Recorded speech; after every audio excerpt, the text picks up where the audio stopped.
to turn their video on, please?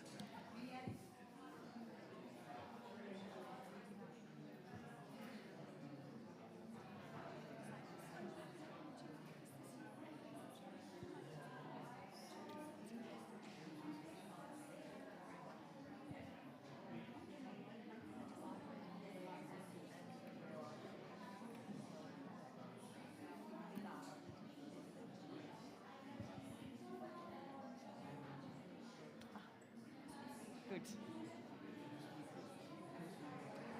Okay.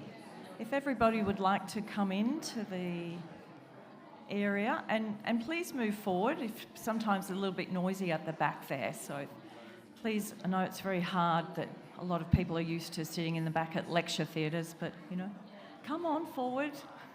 Our panellists won't bite. Thank you. Okay. Well, welcome to this morning's panel event and happy Food, Agriculture and Water Day. Yay, we've been building up for this for so long. It's day 12 of COP28 and we're very, very excited to be here in the Australian Pavilion to have this session.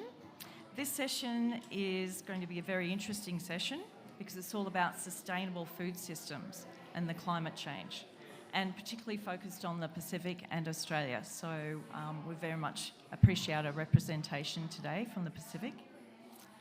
My name is Donna Bennett and I'm the Regional Agriculture Counsellor for the Middle East and North Africa, and I work for the Department of Agriculture, Fisheries and Forestry, and I will be facilitating today's session.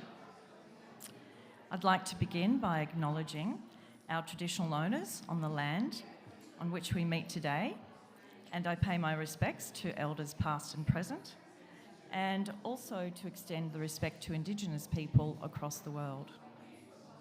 This morning's session will be an opportunity to discuss and explore the impact of climate change on food security and sustainable food systems and the importance of the circular economy.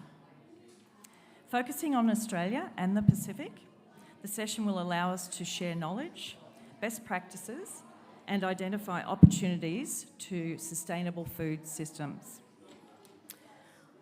I'll now introduce you to our panel members, and we're very grateful for you for joining us today. So, first, and probably a friend to all of us right now, well, we've seen Sue a lot today and over the last 12 days. Ms. Sue McCluskey is the Australian Government's Special Representative for Australian Agriculture and tasked with demonstrating Australia's sustainability credentials. Sue advocates for the important role of science and risk-based decision-making while recognising there is no one-size-fits-all. The approach to meeting those global challenges.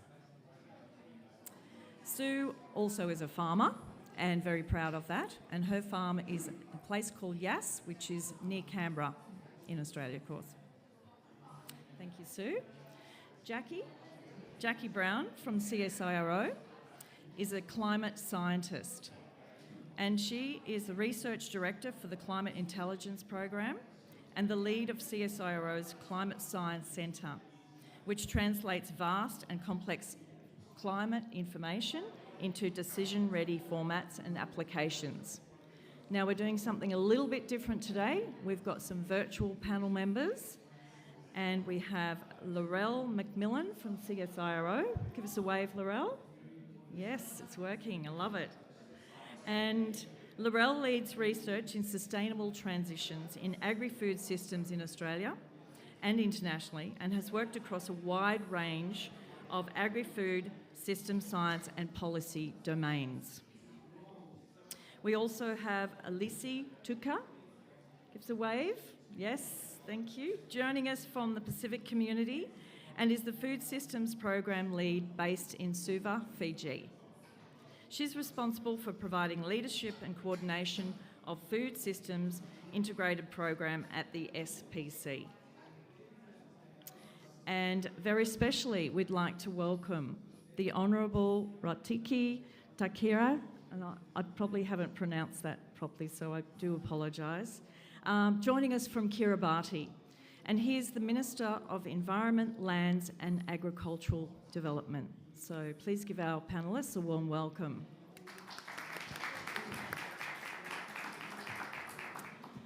So very especially, I'd like to invite Dr. Zutini Adada as FAO Deputy Director, Office of Climate Change, Biodiversity and Environment, to the microphone to provide opening remarks on our current global challenges to food systems and the interplay with climate change. Zutini has 26 years of international experience working with the United Nations and the governments of the United Kingdom and France in high-profile areas including climate change, food security, energy scarcity, technology and innovation, and the Sustainable Development Goals. Dr. Zutini.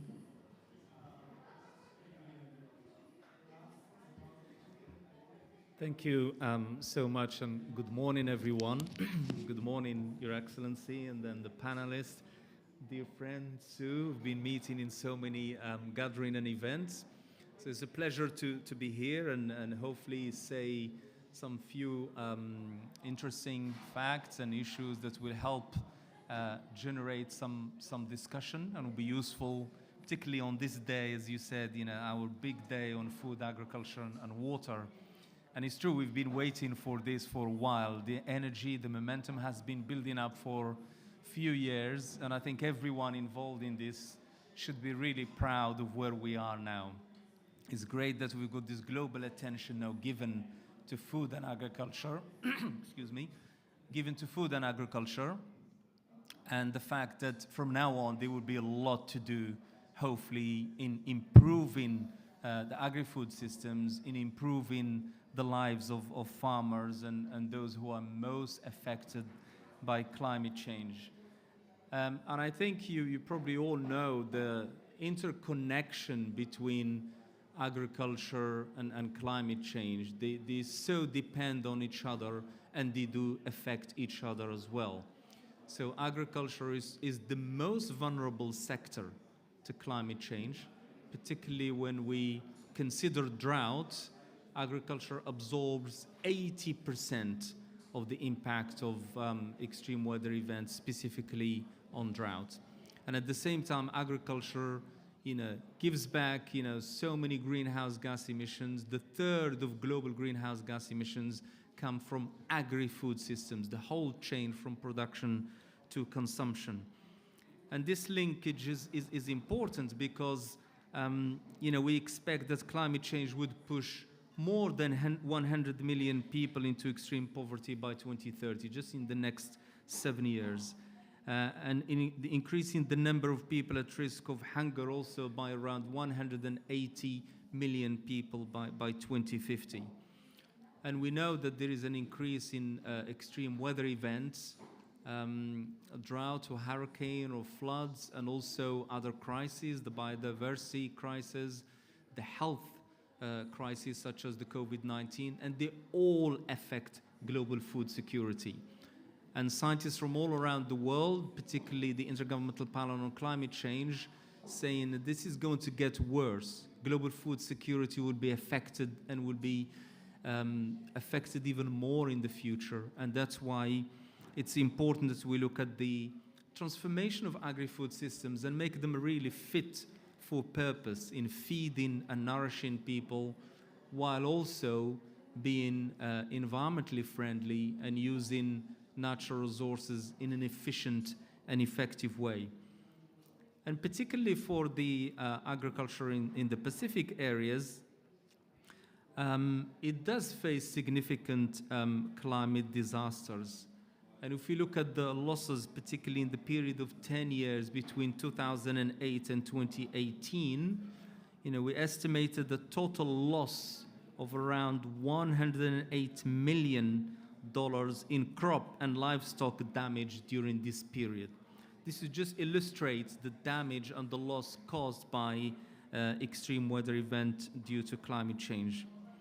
So the climate change is really the foremost challenge to the Pacific life and livelihoods, manifesting in, as you know, rising sea levels, but also alteration of rainfall patterns and severe cyclones and color bleaching. And most of the people and communities affected are small-scale producers, women, youth, and other vulnerable groups in rural areas in particular. And this is why the transformation of agri-food systems is crucial.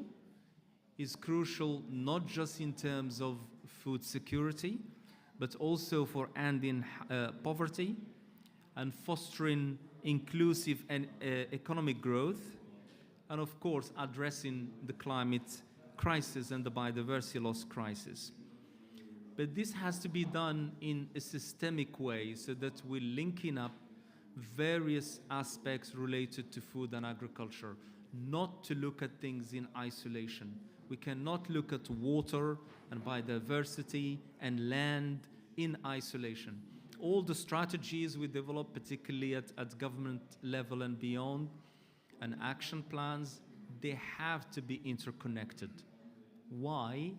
Because the world is like that. Things are interconnected. And we tend to do things in isolation, but we have to break these silos if we really want to deliver multiple benefits and also deal with trade-offs. So we don't try to fix a problem in one side and creating problems somewhere else. And one other aspect that applies to this transformation, which is the consumer behavior. Our connection with food, our connection with land and sea, and how we need to be more aware of being more respectful to the natural resources and how we use them. And this consumer behavior relates to the food loss and waste as well, because unfortunately we still throw a lot of food away. A third of the food produced for human consumption is wasted. And with that goes all the energy, the water, the nutrients that go into producing it, and the money, of course, that we use to buy food. Renewable energy generation and energy efficiency is another aspect in relation to us as consumers and how we have to be more efficient in the use of these resources. So it's a really complex challenge, but we have to look at it in this way and not in isolation.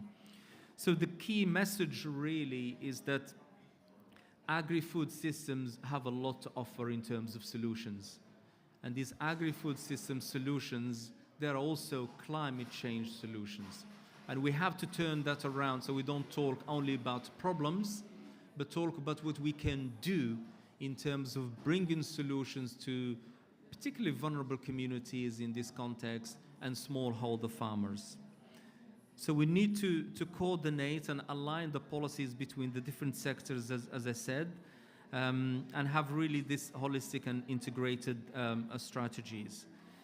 The other aspect I would like to finish with is finance, particularly for farmers, for smallholder farmers. There is a huge gap in financial support for agriculture and for farmers. If you look at the overall, the global climate finance, only 0.3% reaches smallholder farmers. And often we talk about subsidies and redefining subsidies, but that does not apply to smallholder farmers. They don't receive any subsidies. And I think there are many issues here we need to think about, so that, as we say in the SDG context, not to leave anyone behind. This is what it means. I just want to finish with this point of finance. And there is the other issue, obviously, of science and innovation. Perhaps Sue and other colleagues will touch on that. And I think I just want to say that for the transformation of agri-food systems, we have to harness the power of science and innovation. And innovation in the broader sense, not innovation just in terms of technological innovation, but innovation for the traditional knowledge as well, the indigenous knowledge. The communities who innovate all the time to adapt to the new reality. So thank you again for this invitation. I hope this sets the scene, and apologies, I have to run to another event and find my way where I'm going to go. But thank you very much. It has been a pleasure. Thank you.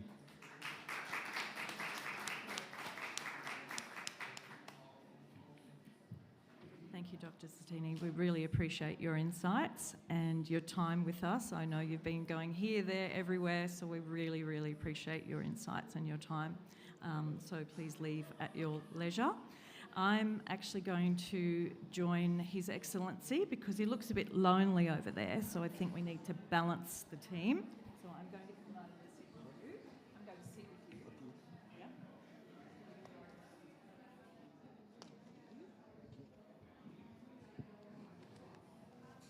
So we have a bit of balance now.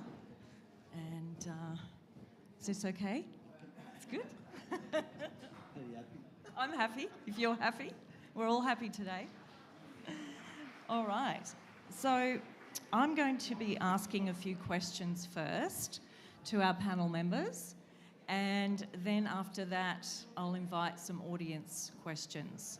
So I may have to just be a bit of a timekeeper as well, but we'll work our way through. So this will be a work in progress, and I'm sure it'll be very interesting, some insights that we'll gain. So we've heard from Satini. Several analyses have highlighted that the nature of our food systems are changing. And perhaps we jump ahead sometimes. Well, before we jump ahead into more detail, I think there's one of a fundamental question here for some of us that are thinking, what's a food system? What does that mean? So I'd like to invite a couple of panel members to give us a simple definition for our lay people here, lay persons, and I'll invite first from our virtual audience, or virtual panel members, I should say. So maybe over to you, Elise, on your take on what a food system is. Sure, I get asked that all the time through the work that I do. But good evening from Suva, and nice to be on the panel this evening. I guess, yeah, for us and for the messaging that when people do ask, what is food systems? How is that different to food security and all these other terminologies that have popped up over the years? And I think Satini had kind of, already pointed to that, but really just trying to say that food systems is everyone's business because everyone participates in everything that's related to food systems. I guess traditionally, or in the past or in recent times, we've always looked at it as a production issue when we look at food systems, or it's a health crisis because people who haven't been well end up in hospital because of the food they consume and the lifestyle. So it's really just putting it back to people and communities that food systems is about, it's everyone's business. That means you can participate in all sorts of activities throughout the value chain or in the ecosystem, if you will. So it's not just about those that are producing food, it's those that are providing supporting and periphery services to those activities. It's about employment in industries and sectors within the food systems, but also it's about consumption and consumer. And all of us as consumers have, we participate in the food systems.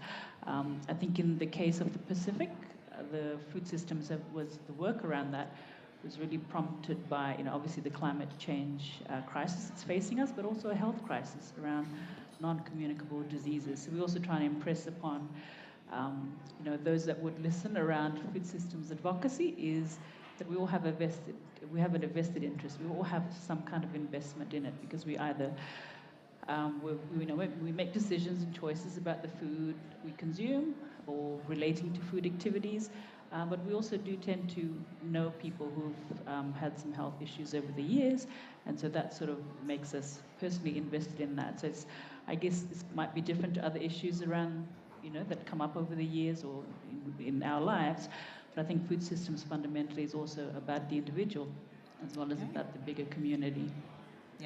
Thank you so much, Lucy. That really says it all. It's everybody and everything. And Laurel, do you have anything to add to that? Yeah, sure. Lovely to be here. Good evening from Canberra in Australia today. I guess I would just add, that our food systems are deeply connected systems, as Elise said, and really the way that I sort of like to describe it, because I too get asked that question often, is really it's about how our food is grown, the embedded resources within our food, how food gets to us, how food is stored, processes, the kinds of foods we choose to eat, so bringing it back to that individual piece, and actually the information that we use to make those choices about the food that we eat. And as Alyssa said, it's also about who makes the decisions about our food systems and whose values need to be included in those decision-making processes. So lots of points of governance and lots of kind of interconnected aspects that we need to sort of inclusively navigate. Okay, thank you. And Sue, a couple of extra words on that one. Thank you. So first of all, I'll pick up on something that Zatuni said, and that is we should be talking about agri-food systems to make sure we get the agriculture in there. But I like to think about the food system as being paddock to plate. So that's everything from the farmer and what the farmer needs to do around soils and water and the environment, through the manufacturing and processing, where you bring in energy and transport and packaging, right through to the consumer, where you bring in choice, access, affordability, and of course waste. Thank you very much. I think we've all got it down there in our head now, food systems, and we'll each of us will take a different understanding of it, but I think we've got it pretty much. You know, we're engaged with what food system is, an agri-food system in particular. So now I'd like to focus a question, and I'll bring in a question about focusing on the food systems as a more integrated system, and how do we tackle this with these wicked problems that we're facing now. So what examples or mechanisms do we have right now to enable us to nudge these systemic issues? And given we can't fix our food systems with a magic wand. So Jackie, would you like to involve that question, please? Yes, thank you. So you're right, it is a wicked problem. So there's not one solution and we tick this box and everything will fall into place. But at the same time, there are small parts we can bite off that are no regrets efforts. So for example, we know that nearly 7.7 million tonnes of total food is wasted in Australia every year and sent to landfill, along with 3 million tonnes of post-consumer packaging. That's just horrifying. And an easy place to start, an obvious place to start, I should say, not an easy place. So CSIRO has been trying to address that issue and look for solutions, particularly around the sustainable and recyclable packaging and labelling. But I might pass to Laurel, who knows more about this space, to add some more to that. Sure, Jackie. So I think we'll come to this a little bit later in the piece, but we've recently launched the National Agri-Food Systems Roadmap. And obviously, you know, any of these solutions or interventions that we have that can nudge these systemic issues are not going to be easy, and they're not going to be simple. But we need to find ways to tackle things like our food waste issue in ways that work in our context. So they're very context specific. And so in the Australian context, just to add to what Jackie's saying, an example, I guess, of this solution space is that we're partnering with food relief sector in CSIRO, and we're really trying to nudge, I guess, the systemic issue of the increasing number of food insecure people in both remote and urban regions in Australia, particularly on the back of COVID. And so we're partnering with these agencies to look at how we can connect up food loss on farm and understand and predict through looking at climate risk where our potential food losses are going to occur with our fresh food, or where those farmers are not going to be able to meet contracted quality guidelines because of frost or heat waves. And connecting those surpluses, if you like, or food loss on farm with our relief systems, and connecting also our logistics and transportation systems such that we can get more of that food that is sent to landfill to people that need it most, and highly nutritious foods. And really, it's not just about the R&D that underpins that, but it's actually about the incentives as well. So some of the financial incentives that Zatuni mentioned, and also some of the institutional arrangements, I guess, that we need to address to enable those connection points across the system create some or some nudge some system change. Okay, thank you both. Now, Your Excellency, I'm going to ask you a question. So, recognising the importance of Indigenous knowledge globally, how can traditional practices and local knowledge be integrated into modern agricultural and fishery systems to enhance resilience and sustainability?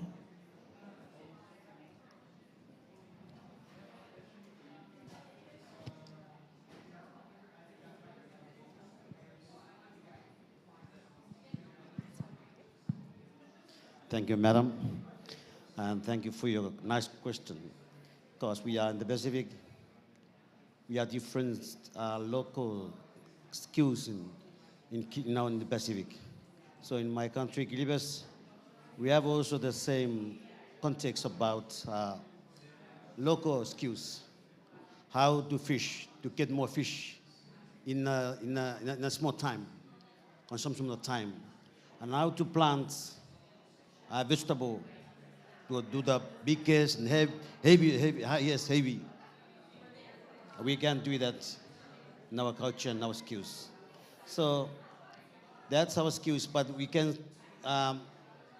utilize these skills mostly in the outer islands because we have enough space, we have enough lands in the outer islands. We have enough own bush that we can plant something, and we have a large ocean. We can get food from it. So in Tarawa, in the capital, the most crowded people, most 49% of the population living in the capital. And we have not enough land to plant something. What we did now, we just only plant for households, consumption for households. So, and at the same time, the climate change is one of our major problem. Why? In agriculture, you need the soil, the good soil, and the fresh water. But now our groundwater is salinity, and our soil is not fertile. That's what our problem that we are facing now, the capital. Now Thailand, it's okay, but maybe the next 10 years, the problem will happen, what's happened in the capital will be happen in the outer islands. Thank you. Thank you. Very insightful, actually. So, Sue, it looks like we've lost our virtual panellists, but we're getting that fixed in the background, so we'll just pivot because that's what we're good at doing. Oh, here we go. Laurel's there. That's good. And Alicia back. Excellent. Sorry, Donna. Excellent. The system kicked us off, but we're back, it looks like. That's good. We've got you back. How quick was that? So, Alicia, did you hear the Minister's response at all? I did, except maybe the last few seconds. Okay. So, and again, in your context on where you are in Fiji, drawing on, Indigenous knowledge and how to integrate that globally and how to share that knowledge into building sustainable systems, if you'd like to share your words of wisdom. Well, I don't know about words of wisdom, but I'll try. No, definitely. I mean, I definitely echoed the words of the Honourable Minister. And I think for the Pacific, when we're trying to address food systems, we've largely focused on, I guess, the not so pleasant things, the climate change and the convergence of crisis, if you will, health, high cost of food, and so on. But we also wanted to, I guess, shine a different light to the food systems challenges. And one is that, food is a part of Pacific culture and it's part of our identity. And linking on to that is Indigenous food systems, traditional knowledge, the coastal food systems, the linkages between, the terrestrial activities, what happens on land, and what happens in our waters and in the ocean. So really, and underpinning all of that is, the knowledge systems and the information systems that have passed through generations. And really, and I think the keynote speaker, Satini, really touched on that also, in that when we're talking about technology and innovation, it's not just the new tech that's available to us now, technology. A lot of that for us in the Pacific is hinged on traditional knowledge and traditional systems, and bringing that back to the fore, and trying to integrate that. A lot of communities do use those traditional systems. It just hasn't, I guess, been amplified as much. But now that we're, trying to bring that to a lot more conversations, it's really gained prominence over the years, and I think that's really something for us to jump on as we're trying to address food systems in this systematic and ecosystem type way, is really building on that. And because we're working with our communities, we're trying to focus on PPPs. Okay, it's traditionally been, public-private partnerships, but for us in the Pacific, really about people-centered or people-first, private-public partnerships, because at the heart of that is the interaction and interface with the communities, and really will always be there is that link to the traditional systems in whatever community it may be, whether it's in Fiji or Kiribati. And I think that's really what's a great, thing for us to share to the world when we're coming to addressing the climate and food nexus, if you will. Yes. Thank you, Lissy. And I'd just like to reiterate, First Nations people in Australia are very much about looking after country. That's their advocacy. That's why they're there. They're looking after country, and we can all take from those very powerful words. So Sue, I'll bring you in on this. You've gone to a lot of panels and sessions over the last 12 days, and soil health came up as one of those things. I'd just like you to bring in that conversation into this food system, because it seems to be, again, the foundation of a good food system. Thank you, Donna. It was interesting when we think of this as being Food Systems, Agriculture and Water Day, we actually should also say, and Soils Day, because soils health is absolutely critical. If we don't actually invest in our soil health, we won't have healthy plants, healthy animals, we won't have healthy food production systems, we won't have healthy people and a healthy environment. So it's really important that we do invest in that. And in Australia, of course, we do a lot of work around soil health. We've got a national soil strategy, and we've just recently released the National Soils Action Plan that is very much focused on the priorities that we need to invest in soil health. We need to make sure that we're actually prepared for what climate's throwing at us. We've got the oldest soils in the world. A lot of our land in Australia is very nutrition poor, and in fact only 6% is arable. So it's really important that soil and investment in soil health is critical, because it just underpins a healthy food system. And I was just picking that up for what the Minister's comments were about soils, degradation, and how we can work as a Pacific partnership on sharing good technologies and innovations to help with soils, to drive that, to support that traditional knowledge, farming, etc. The other thing I'd like to mention, because it is Water Day as well, we've just experienced some extraordinary heavy rain in the last few days in Sue's backyard, but there's also been a cyclone up in northern Queensland, and then we hear about some drought affected areas. And I know Jackie, you mentioned just before about a question which is one of my extra questions. I'd like to explore how can global food systems adapt to challenges posed by climate change, and what specific measures can be prioritised to enhance resilience? Thanks. It is a really big question, and fundamentally why we're here is because the climate is changing. So what does that mean?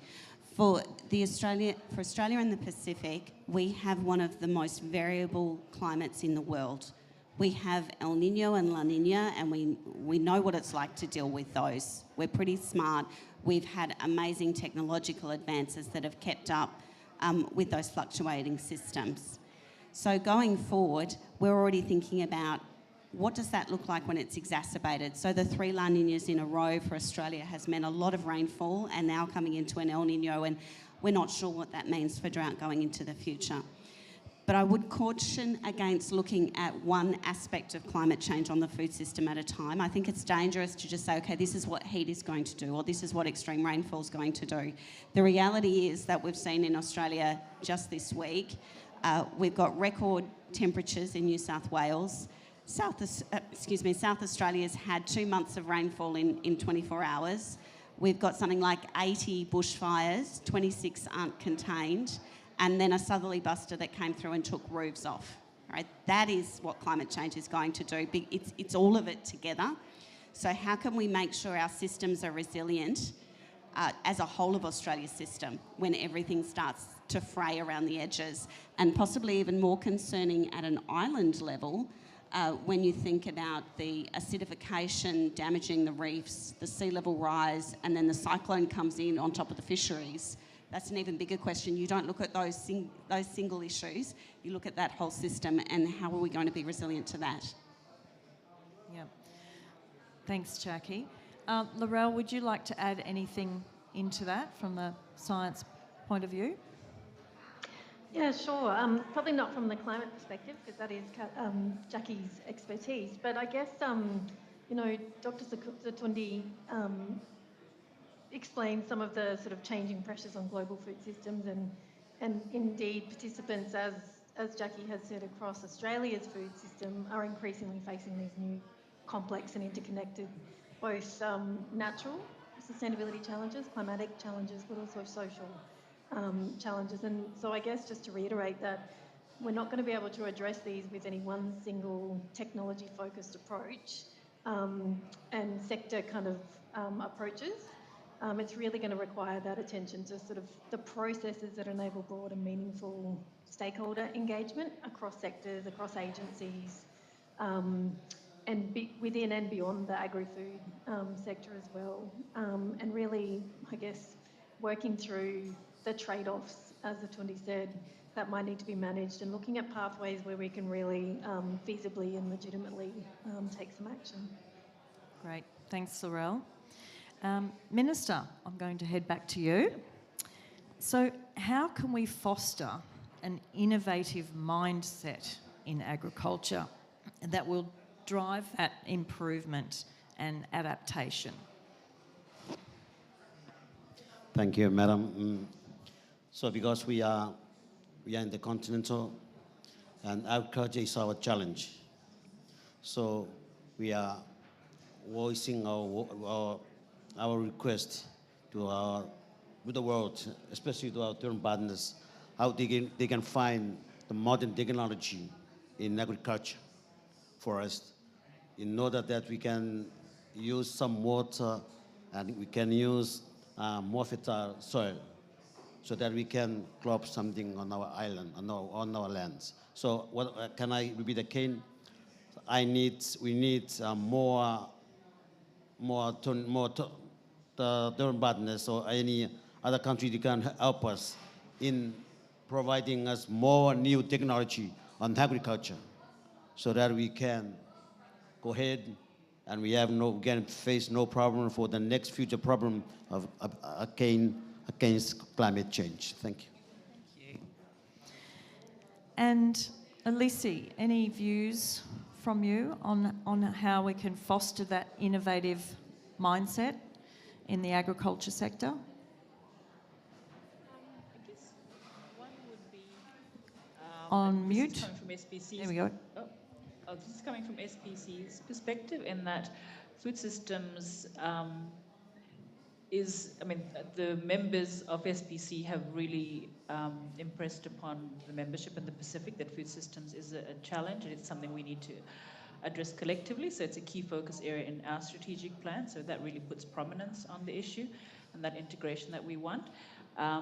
It also within SPC, we have created flagships. So the food systems is one of 4 flagships. The other 3 are gender, climate change, and ocean. So again, showing that we're wanting to push innovation and new ways of doing things, and not business as usual. And part of that, using the flagship, is, I think, because we're an intergovernmental organisation, our constituents are the line ministries and governments.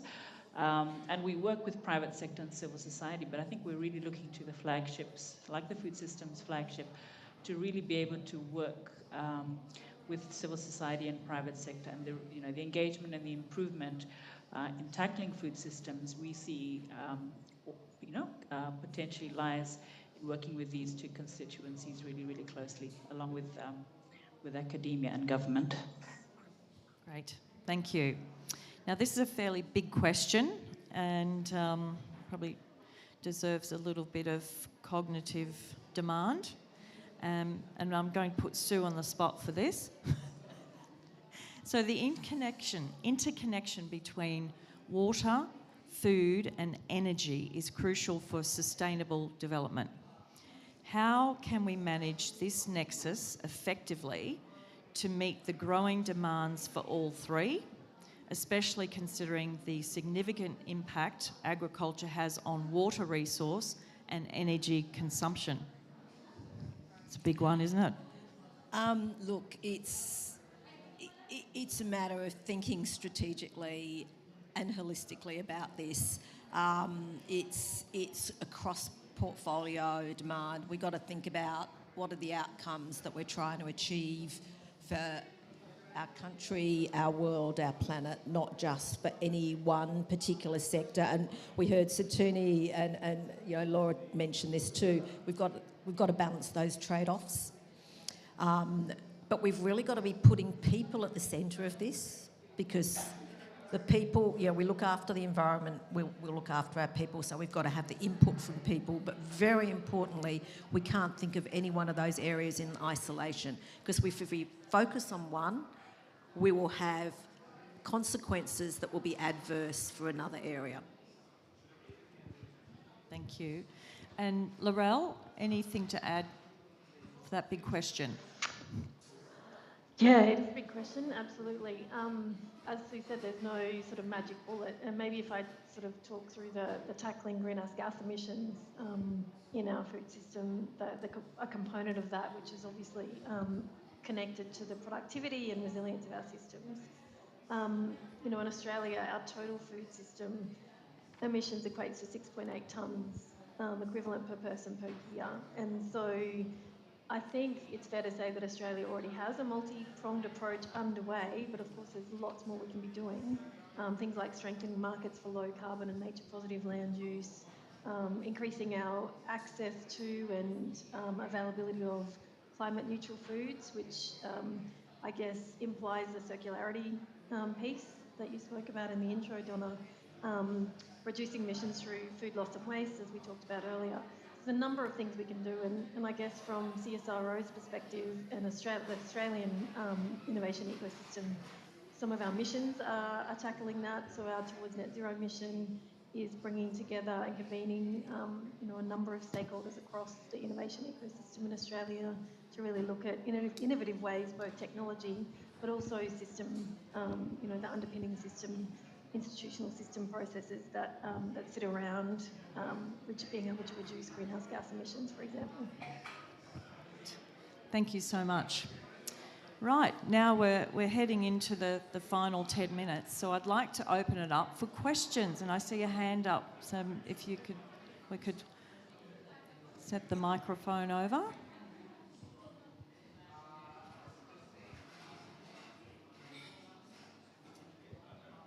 Hello, Chris Talentire from the West Australian Parliament.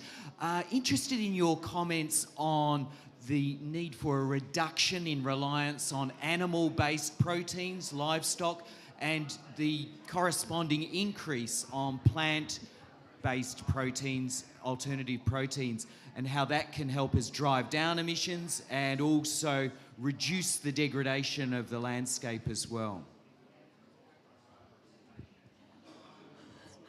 All right, the beef cattle farmer will take this question first. It's really interesting because I've been interested in the debate that I've seen globally around alternative proteins.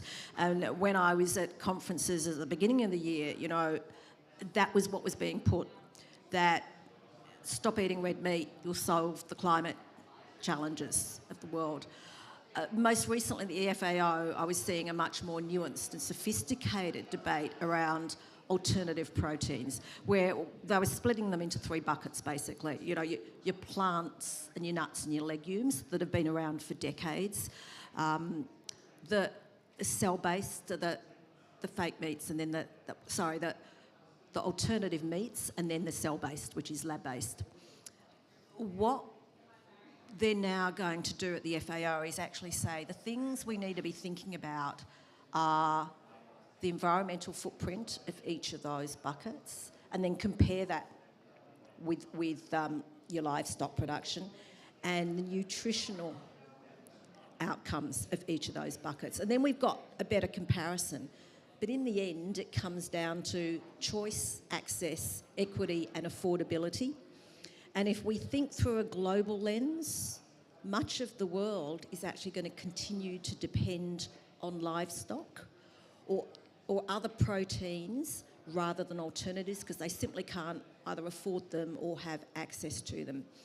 And so I guess my narrative is that there's a place for all, but let's get as much transparency and information out to allow people to make an informed choice. And then on the actual livestock side, what are the measures we're putting in place to actually reduce the environmental footprint? And there's a huge amount of work being done around methane emissions, you know, use of seaweed Asparagopsis, for example, that has got huge gains there. So put our efforts into there, recognising that there will still be a place for livestock, and so we need to think about the reduction in the environmental footprint from them. Thanks, Sue. Any other comments from any of the panel members? I'd probably just add a bit to Alicia's point. You know, Sue mentioned the choice, access, equity and affordability, and important to remember too that protein sources are inextricably linked to our culture as well. So culturally, you know, people choose to eat different types of protein. So as Sue said, there's a place for all, but getting that more accurate information around the protein sources is crucial. Yes, and I think it comes through informed choices, and choices, you know, with real science behind it as well, evidence-based. Any more questions from the audience? We have one at the back there.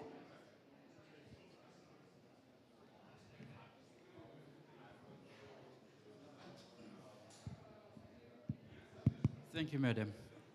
My name is Sele. I'm from Fiji, from the Pacific. Bulaminaka, Your Excellency. I represent the Pacific on the Indigenous Peoples Forum on Climate Change. And this is a critical important issue for us in the Pacific. Your Excellency have shared for us in the Pacific, when we talk about small outgrowers, soil is becoming yet silent, dominant issue for us.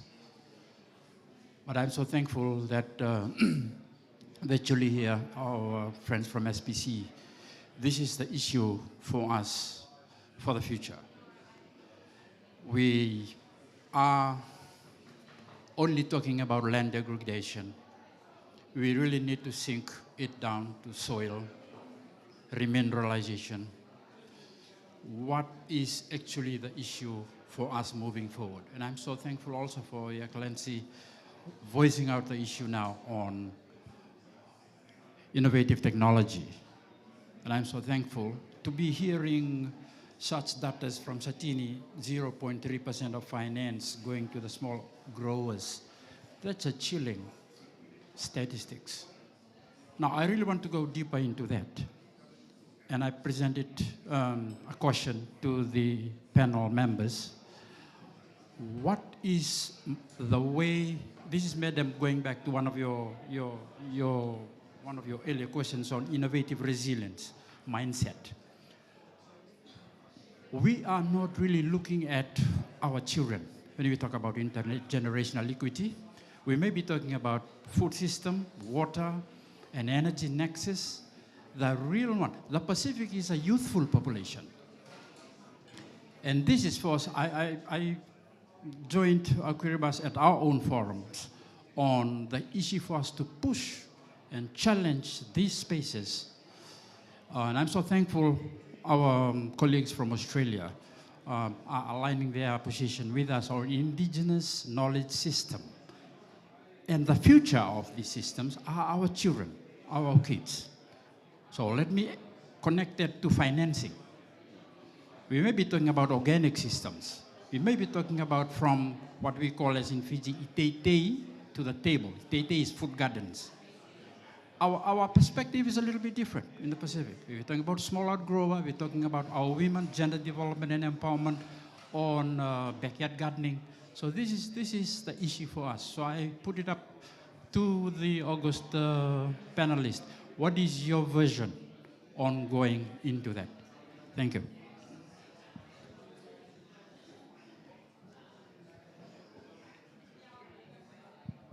Okay, thank you very much, and very warm welcome to you.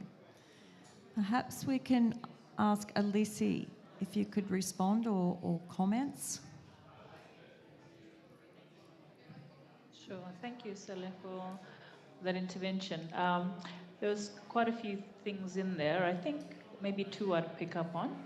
One is around the youth demographics and the education, only because I think we haven't really touched on that. But that's not. But again, that's the role and the importance of looking at food systems in that systemic way. Is that education is definitely part and parcel of that, and particularly if you look at habits. I mean, I always say when we're doing food systems work in the office and having discussions is, okay, it's a bit too late for me now. I'm sort of, set in my ways and all that kind of thing.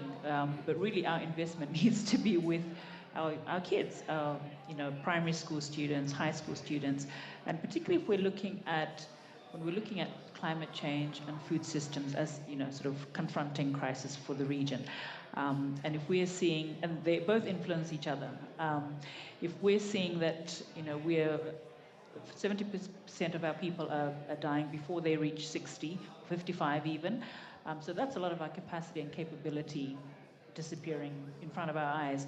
And if we're wanting to address climate change issues, which is a lot of STEM, science-based solutions, indigenous solutions, we need to really invest in our kids. And that means making sure that they're eating well, not in terms of just what they're putting in their mouth, but the nutritional aspect. So that's another dimension which Sue and others have raised around the soil, and it's part of that whole supply chain and value chain, if you will.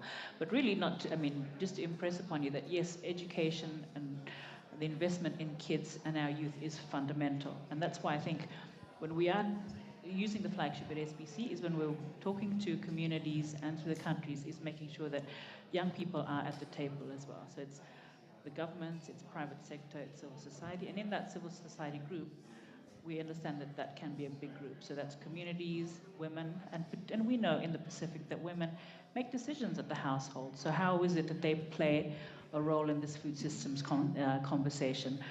We know in terms of coastal fisheries or coastal foods, it's women who traditionally go out to harvest, seafood, for example.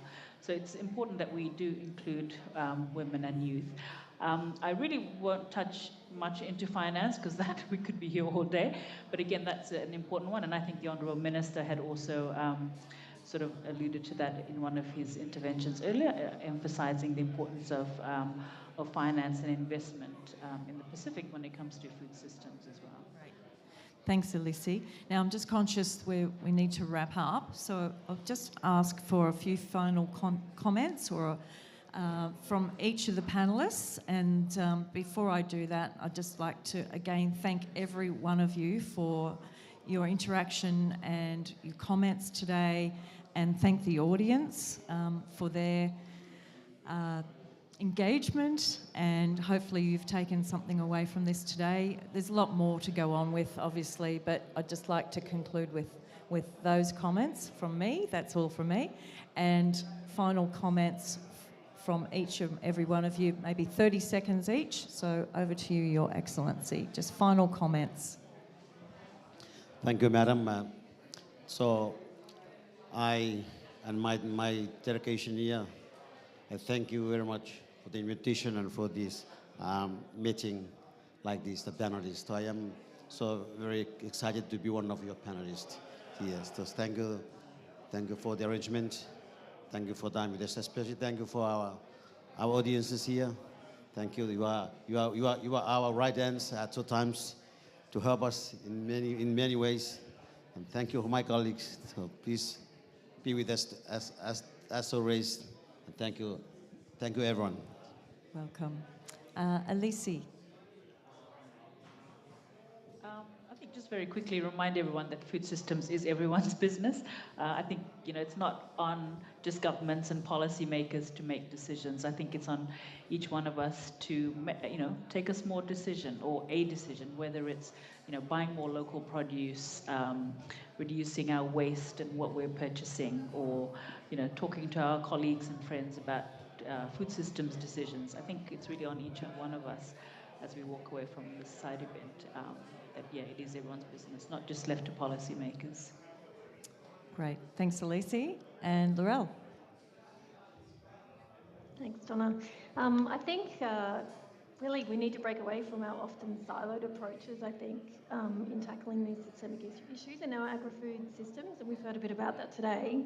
And I think in Australia, through initiatives like the Food System Horizons initiative that we're kicking off with the University of Queensland, with support from DAF, building those kind of high-level narratives to support inquiry-based engagement across sectors, so really enabling cross sectors to come together with that solutions kind of focus, building, co-designing better user-funded activities across sectors to be able to fill both the capability gaps and also develop some of those innovative solutions that we need. So I guess the last point is just we need to work differently in some areas, bringing our shared energies and wisdom and being brave enough to test some new approaches and learn together. Yep, absolutely. Being brave enough. And Jackie, you're brave. Thank you.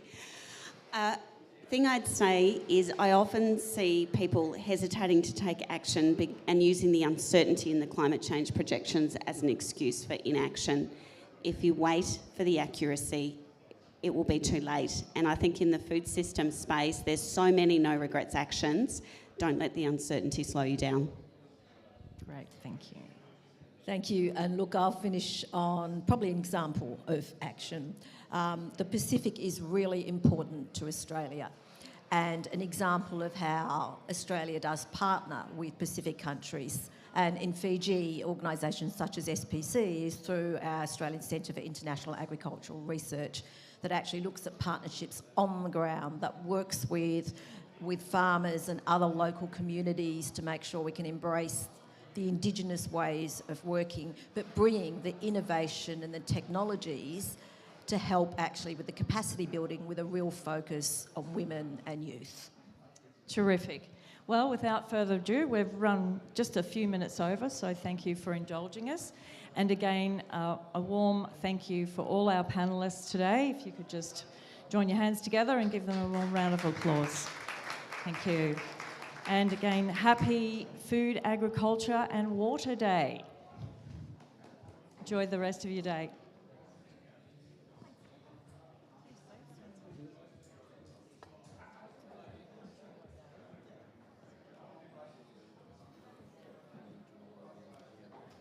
Oh, you're leaving? Yeah, right. I'm based. Oh, Tuesday, yes. That's a long way home.